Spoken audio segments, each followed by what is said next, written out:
도움을 받으러 찾아간 대리인 사무실이 오히려 독이 되어 내 인생을 망쳐놓을 수도 있습니다.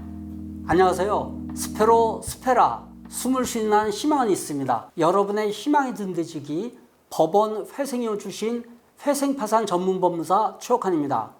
지난 9월 5일자 서울회생법원과 서울지방변호사회 간담회가 있었는데요. 그날 간담회에서 나온 법원의 요청사항이 있었습니다. 신청 대리인이 파산 절차 신청 과정에서 주의해야 할 몇 가지 사항이 있었는데요. 이 개인회생이라든지 개인 파산을 고민하는 분들은 가급적 오늘 제가 영상에서 말씀드리는 이 내용을 잘 이렇게 알아두셨다가 이러한 대리인 사무실은 피하기를 권해드리겠습니다. 신청 대리인이 의뢰인인 채무자에게 적절하지 않는 자문을 제공하는 경우가 있다고 하는데요. 그러나 이게 채무자에게 불리한 영향을 미칠 수 있으니까 각별한 주의가 필요하다고 합니다. 첫 번째, 신청 대리인 사무실에 사무장 주소지를 무상거지로 기재해서 신청서를 제출하는 경우가 있다고 합니다. 이 요즘 서울회생법원하고 다른 지방법원하고 간에 약간의 실무가 차이가 있는 경우가 있거든요. 옛날에는 이걸 관할 잠탈이라고 하는데요. 관할이 서울회생법원에 없음에도 불구하고 이거를 만드느라고 대리인 사무실 사무장 주소지를 무상거지로 기재해가지고 신청서를 제출하는 경우가 있다고 합니다. 이거 진짜 있을 수 없는 건데요. 막가자는 얘기죠. 그 두 번째, 신청 대리인 사무실 사무장의 권유에 따라서 파산 신청을 하기 전에 보험 계약을 해약하거나 변경하여 불이익하게 처분하는 경우도 있다고 하는데요. 이거 다 법원에서 밝혀냅니다. 이 파산 관제인이 그냥 놀고 먹는 분들이 아니에요. 이거 철저하게 다 조사합니다. 큰일 날 짓입니다, 이거는. 세 번째, 신청 대리인 사무실에서 이 개인 채권자를 고의로 누락하도록 권유하거나 신청 대리인도 개인 채권자가 있는 것을 알면서 누락하고 채권자 목록에 아예 기재하지 않는 경우까지 있다고 합니다. 이것도 진짜 말이 안 되죠. 네 번째, 신청 대리인이 채무자에게 파산 신청 비용이 있죠. 변호사 보수.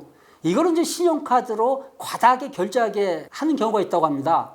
한 가지 사례로 채무자가 신용카드를 이용해가지고 590만 원을 파산 신청 비용으로 지출한 사례가 있었다고 하거든요. 신청 대리인이 부인 대상 행위나 면책 불허가 사유 발생에 이게 적극적으로 관여하는 케이스입니다. 이게 남의 인생 완전히 대리인이 망쳐놓는 경우거든요. 그리고 채무자가 파산 신청 시에 신청 대리인 사무실에서 알선해준 대부업체로부터 신청 대리인 수임료를 대출받아가지고 대부업체에서 직접 신청 대리인 사무실로 이체를 하고 채무자가 이후에 대출금을 변제하는 경우도 있다고 하는데요. 이게 일전에 한 몇 년 됐죠. 검찰에서 대부업체라든지 캐피탈하고 연계가 돼가지고 법무비용, 개인회생이라든지 개인 파산에 들어가는 이 비용을 대리인 사무실들이 대출을 받아가지고 이 알선까지 다 해줬거든요. 그래서 이 형사 문제가 아주 크게 됐었던 경우가 있었는데, 사실 이런 경우는 원칙적으로 파산 선고 전에 발생한 채무이니까 마땅히 채권자 목록에 기재를 하고 있는데 누락을 하고 있거든요. 따라서 이거는 사실 채권자 목록에 고의로 누락한 겁니다. 면책 불허가 사유에 해당할 뿐만 아니고요. 파산 신청 과정에서 새로운 높은 이율의 채무가 발생하지 않습니까? 파산의 취지에도 어긋나는 행위로 이렇게 볼 수가 있는 겁니다. 이런 행위가 아직까지도 안 없어지고 존재하고 있다는 거에 대해서 진짜 놀랄 수밖에 없고요. 회생법원에서도 이렇게 당부할 정도가 되면은 그 심각성이 상당히 높다고 이렇게 생각이 됩니다.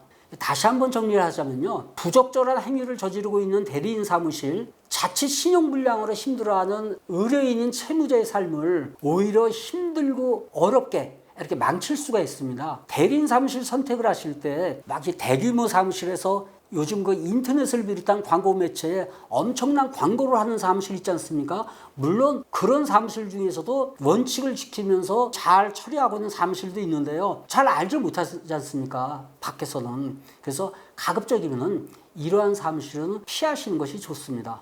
오늘은 지난 9월 5일 서울회생법원과 서울지방변호사회 간담회에서 다루어진 사항 중 파산 절차 신청 과정에서 주의해야 할 사항 몇 가지 내용에 대해서 알아봤습니다. 경험이 풍부한 법원 회생위원 출신 회생파산 전문법무사 최옥환이었습니다. 여러분의 고민을 함께 해결해 드리겠습니다. 오늘 최옥환 법무사의 회생TV는 여기에서 마무리하겠습니다. 다음번에도 더 재미있고 유익한 컨텐츠로 찾아뵐 테니까요. 오늘 제 영상이 좋으셨다면 구독과 좋아요 많이 눌러주시고 응원의 댓글 부탁드립니다. 다음 영상에서 뵙겠습니다. 안녕히 계세요.